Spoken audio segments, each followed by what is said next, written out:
It is my great pleasure to welcome all of you to the Carol McConnell Storytime Room dedication this morning. For those of you that don't know me, my name is Ryan Livergood. I'm the relatively new executive director of the Warrnambool Public Library. And it really is my great privilege to welcome all of you here today as we dedicate this beautiful Storytime Room in honor of Carol McConnell. I thank you all for coming. I want to especially thank Carol's family for coming today.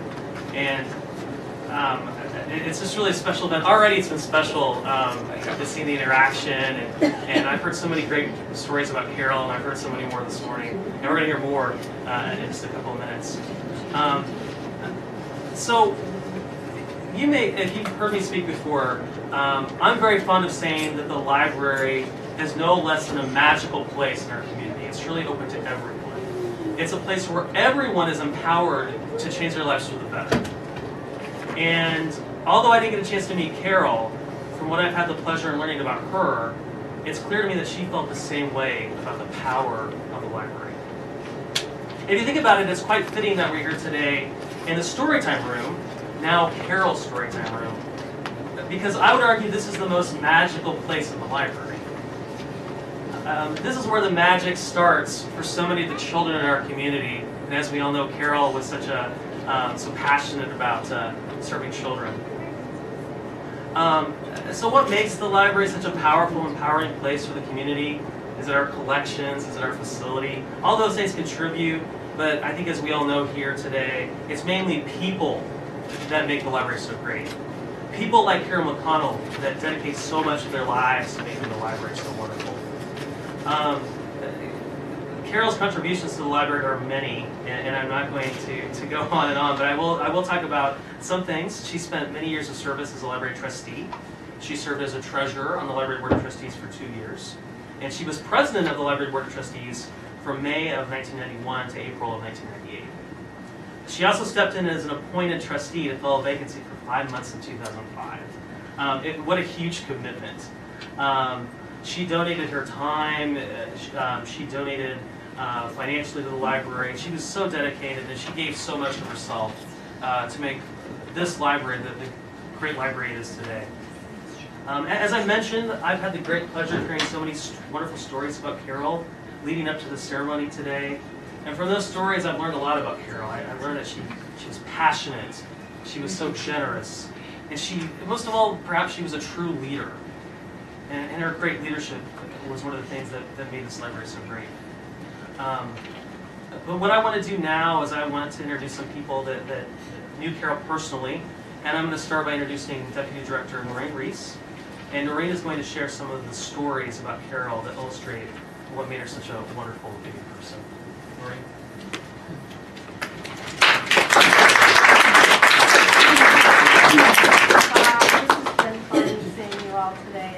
Excited to be here. It is truly a privilege and an honor to be a part of today's celebration of Carol. We've been talking a lot about Carol around here, as well as with former staff members, and I'd like to share a few of our thoughts and memories with you. The plaque outside of the room says that we honor Carol for her outstanding service, exceptional generosity, and unwavering support. One of these gifts alone would be reason enough to name a room after her. All three combined represent a gift of enormous magnitude. Outstanding service. Carol gave freely of her time and talents for many years. I first met her when I was working part-time on the bookmobile. Carol was working on a library card sign-up campaign with the schools, and when I would return to the library at the end of the evening on the bookmobile, I would find her working until the library closed, inputting cards so that the kids who had signed up would be able to use their card as soon as possible. She was really excited to share the wonders of the library with the kids and didn't want them to have to wait. She knew that kids didn't like to wait. Maybe her grandchildren taught her that. Or her own children. Yeah, she did. That's true. Very true. Very true. We sat next to each other at the 2 computers in the staff room, two at that time, and got to know each other a bit. I was impressed with how down-to-earth and genuine Carol was, and with how much she cared about her library and wanted to make everyone aware of it as a jewel of the community. During the 1997 library expansion and temporary relocation, Carol volunteered countless hours. She got right in the trenches with us. Pat Lozinski was the library director at the time. I spoke with Pat. He's so excited that she's being honored this way, and he sends his regrets. He wished he could have been here. But he said, he related the following to me, and I quote, "Expanding the library was a monumental chore. Carol was ever present during this time, helping us move the collection and shelf reading endless rows of relocated books. She not only led us in the boardroom, she rolled up her sleeves and worked alongside of staff. She was just one of the gang and was appreciated by all." I can certainly vouch for that, and would also like to share that as a staff member, I valued her positive spirit and sense of humor. During stressful or frustrating times, she could take the tension out of room with a joke or a rather subtle comment that would take us all off guard and have us in stitches. I see you know about those subtle comments. Carol was so proud of that building project, and I know many of you who were around at the time would have heard that phrase that she said over and over, "We're going to have the prettiest building in town." Pat also reminisced about how much support Carol gave to him when he first came to the job as director. He came from Ohio. How she took him and his wife Vicki under her wing and helped them to get acclimated to the area, having them over to dinner, introducing them to people in the community, making sure that they felt like this new community was becoming their home. Pat said he never forgot that generosity, and that he and Vicki took that as a life lesson and have tried over the years to emulate Carol and follow in her footsteps by helping young professionals who have relocated into their library community in Ohio. Okay, on that plaque we have the words exceptional generosity, unwavering support. They kind of go hand in hand. We have a bookmark at the library that's titled, "How Can I Support the Library?" It provides information on 3 ways to do that: through the Friends of the Library, as a member, by donating materials to the bookends used store, as a volunteer, or by making a gift to the library. Well, Carol didn't do things halfway. She did all of them. So she did all of those. She was a very special friend of the library, a volunteer who worked on many, many projects here. You just mentioned you needed something, and she would be here. She gave so many hours of her time, and she also made several monetary gifts over the years that actually earned her a boulder on the legacy tree. I think it's really fitting that her generosity has actually inspired the legacy tree. She donated the physical legacy tree that's on the wall in the foyer in memory of her parents in order to get that fundraising effort for the library off the ground. As we were sharing memories of Carol, a theme that kept coming up had to do with how she supported the staff, how enormously kind and thoughtful she was. She asked for our input during the building project and made sure that our ideas were considered. She worked alongside of us on projects. She would feed us, and she dropped off treats on a regular basis. Dairy Queen dilly bars would be left to us in the freezer. Candy on the counter at Valentine's Day. Ice cream and raspberries during the summer were another favorite. Carol was genuine. I always think of that word when I think of Carol. There's another story that goes along with those raspberries, one that reminds me of how genuine, honest, real, and true she was. I remember chatting with her in the staff lounge one day while we were eating those raspberries and ice cream, and I commented on how sweet the raspberries were, and she told me that she'd picked them herself at a place over at the College of Lake, by the College of Lake County, I think, with some of the granddaughters. As she described picking them, I said, "Oh, that sounds like fun," and she said, "Oh, you and your son should come with me sometime." Well, you know how people say things like that, but you never really expect anything to happen. It's just polite conversation. The very next week, I get a call from Carol. She says, "The season for raspberry picking is almost over. Alex and I need to meet her that week, and what day would work for us?" We had the best time, and she made quite an impression on my son that day. A few days later, I found him working on a project. He was using his large cardboard blocks to recreate the library, to have all the rooms out. And he'd use all of his available guys, you know, they're like the superheroes and the Ninja Turtles, and he even had Sesame Street characters representing people, to represent the different people that he knew from the library. I aspired to be Batman, but never made it as far as Robin. So anyway, I'm checking out how well his feat of cardboard architecture represents the library, and I see that his very large character, Superman, is standing prominently at the front entrance. I asked who that was supposed to be, and he looked at me like I was crazy and said, "Well, Mom, of course, it's Carol McConnell." She would have rather have been Superwoman. We just didn't have that character. Carol was a force. One definition of force is the capacity to do work or cause physical change, energy, strength, or active power. Carol knew how to get things done and didn't hesitate to expend her energy and strength on behalf of the library. She could be forceful.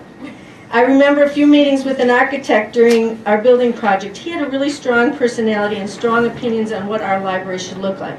And Carol respected that. But she wouldn't hesitate to remind him that it was our library when the board wanted to go into a different direction than he did. He learned pretty quickly to back down when Carol's tone of voice changed in a way that indicated that the force was with her. Carol was passionate. She loved reading, she loved WNPL, and she loved the children. And our community is so much better because of that passionate commitment. Carol was wise. My favorite example of that is every once in a while she would realize that what we needed more than anything else right then was to lighten up a bit. And she would find a way to remind us not to take ourselves too seriously. That's really an important lesson, one you don't think about too often. Jan Marsh, who's in the back of the room, is our head of communications, she and I were recently talking about Carol, and she said something I found very profound. She was remembering how talented Carol was at quilting, and she said how fitting that was because Carol was such a large piece of the fabric of our library. I really liked that. I couldn't get an image out of my mind that evening of squares of material being reinforced and sewn together to make a unique product, a quilt, something that warms the human spirit. That's what we do here. It's our mission. We provide the community with access to information, kindle the imagination of children and adults, and support lifelong learning. Those are things that tend to warm the human spirit. Carol knew that. She knew that a library is made up of people who are devoted and passionate and who come together, are sewn and stitched together and reinforced collectively so that they can provide those things that warm the human spirit. Carol's service, support, and generosity are a large piece of the WNPL quilt, and today we honor her by dedicating this room, this Storytime room, a room for children and the future in her memory. Finally, I'd like to share a message that I received from Gail Deaver, who was the head of youth services for many years and who knew and loved Carol dearly. She wrote, "I'll be thinking of all of you on the day of the Carol McConnell Storytime Room dedication. Carol will be smiling. Remember her great smile and the twinkle in her eye? She loved to have fun, and the fun and joy of hearing great stories starts in the preschool Storytime Room. We know she loved the library. She worked so hard to make sure it was a pleasant place for patrons and for staff. She was very much a part of our library family. I know she will be there in spirit with all of you. We thank you, Carol. The children who participate in story times in this room today and tomorrow, thank you. And we thank you to Janet and Kathy and your families for sharing your very special mom with us.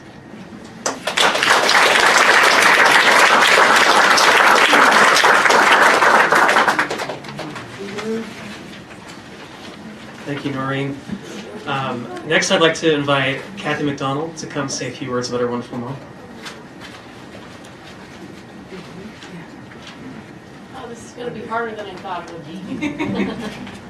And in fact, I was not even sure I would be able to speak.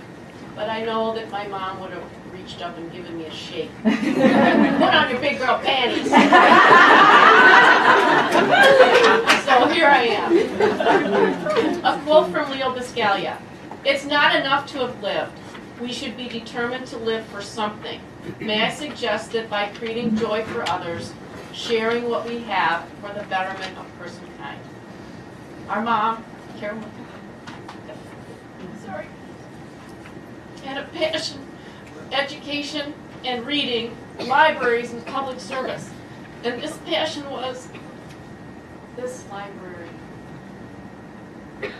She worked here and she served on the library board here. She was instrumental in the design of this building. As she once said to me, no more brick rectangles in Gurney. I want this library to be a beacon. I want it to welcome all patrons.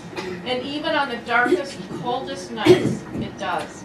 With its soaring lit high ceilings, cozy fireplace, current and engaging materials and programs, welcoming employees, all feel welcome. It all begins here with the library's tiniest patrons. Those of you who are parents who've brought your kids to Storytime, you're continuing my mom's legacy. My mom took both of my children, Samantha and Emily, who are here today, to weekly story hours because she loved to and to give a working mom a break. She understood. The parents who bring their children to the story room are bringing children and literature together. You are bringing the world to your children right in Gurnee, in this little town. The whole world is right here.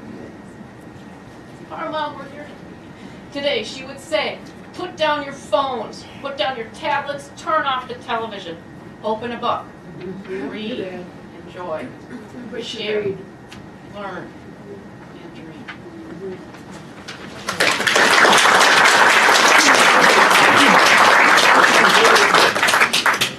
Kathy, thank you so much for being up here and sharing. And second generation librarian.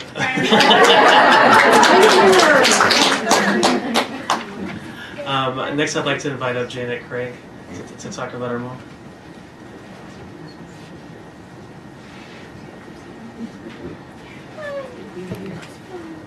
Wow. Good morning, everyone. Good morning. It's such a pleasure to be here today. As everybody has said, my mom just loved this place. She loved the Warrenport Library.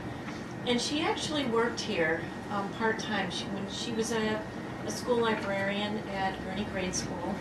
And she, after our parents got divorced, she needed to earn a little extra money. And so she would work at this school, and then she would come over here in the afternoon and work until 6 o'clock.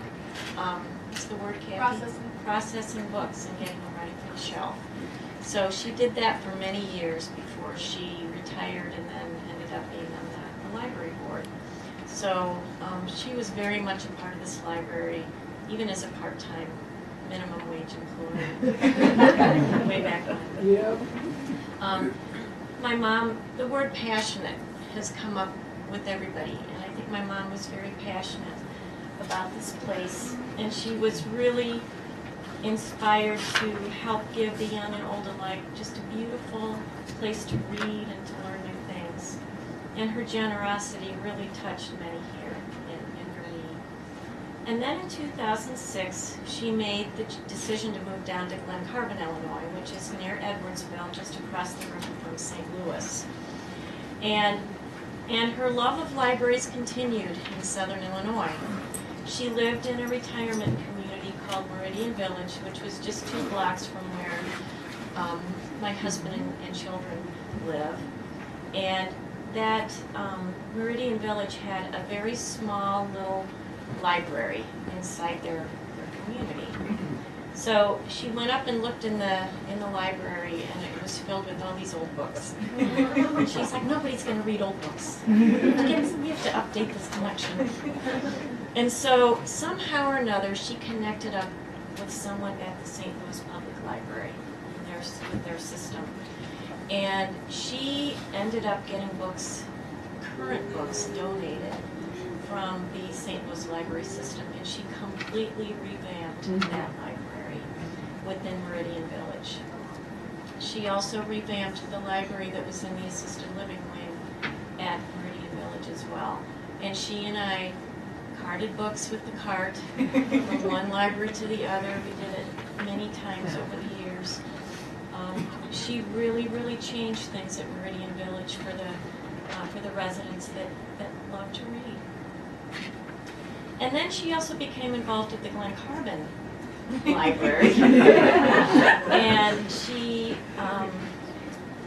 she became friends with the library director and all the people that worked there.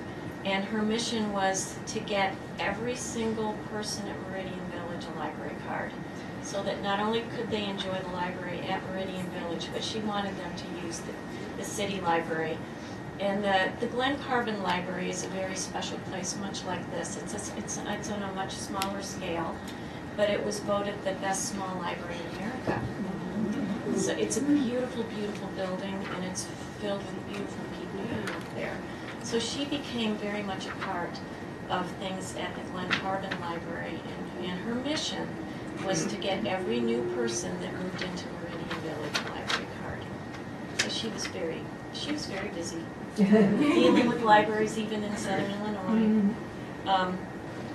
So as you can tell, she really made an impact on libraries and patrons throughout the state of Illinois. So I thank you for honoring her today. And I want to close with a quote by Maya Angelou. And she says, "When we give cheerfully and accept gratefully, everyone is blessed."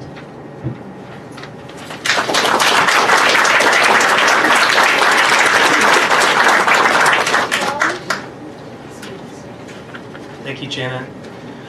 Next, I'd like to invite Samantha Smith, Carol's granddaughter and third-generation librarian.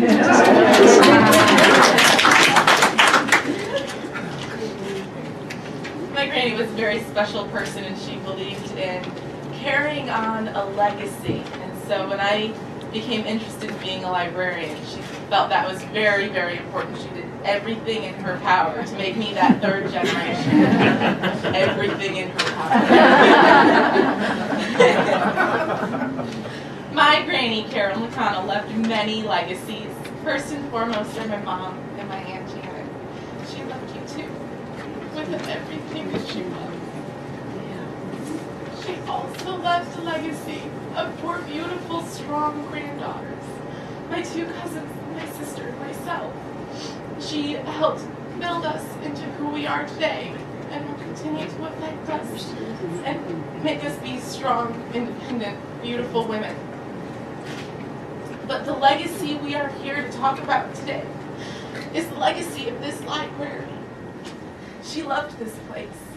We all grew up here because of that love. My mom worked here when she was much younger. Sorry, Mom.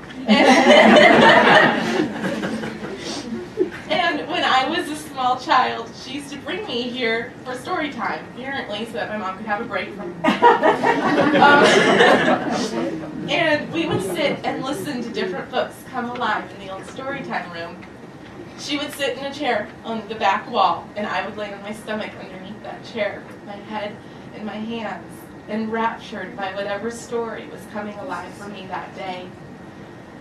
On some days, I was lucky enough to be brought into the behind-the-scenes area of the library. She'd bring me in the back rooms, and I would get to see where all the books were checked in and processed, and we're getting ready to go back on the shelves. I felt like a rock star every time she brought me back there, because I got to watch that whole process. I knew all of the librarians, and so even as I grew up, I felt like I was awesome every time I came here, just because I knew everybody. Even after she left the library, she couldn't stay away, and so she became a part of the library board. And since she had worked in the library, she also knew that things eventually had to change and evolve. The building she had loved and worked in was too small and needed a little updating. And so she made it her personal mission to add on to this library, to help it become the thriving, beautiful place it is today. She knew that libraries needed to change to become relevant in the upcoming century, and she wanted Warren Newport to do exactly that. Now, my granny was a bit strong-willed and a little bit stubborn, to say that in the best way possible. And she usually gets what she wants. So she had a lot of hard work ahead of her, just walking the streets telling people, you need to vote for this referendum to pass, just so that her dream of this library could become a reality. And now we are sitting and standing in that legacy, in that dream. That dream for this community is that legacy of hers that will continue on. She would hope that Warren Newport would continue to grow and change, and that her legacy would continue to be a part of this community. And she would be honored to have this room where she and I spent hours listening to picture books to be named after her. Thank you.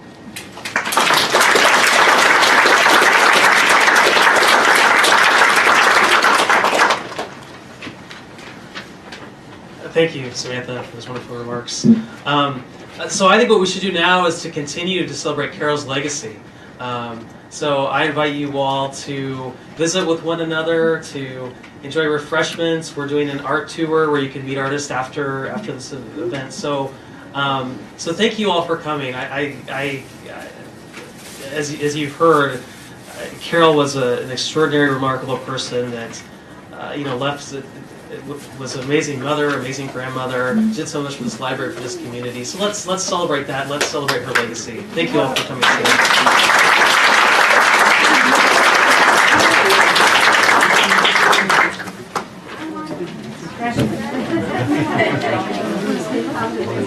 Yeah, it's good. Okay, you're moving over to make room. Somebody moved over from there too.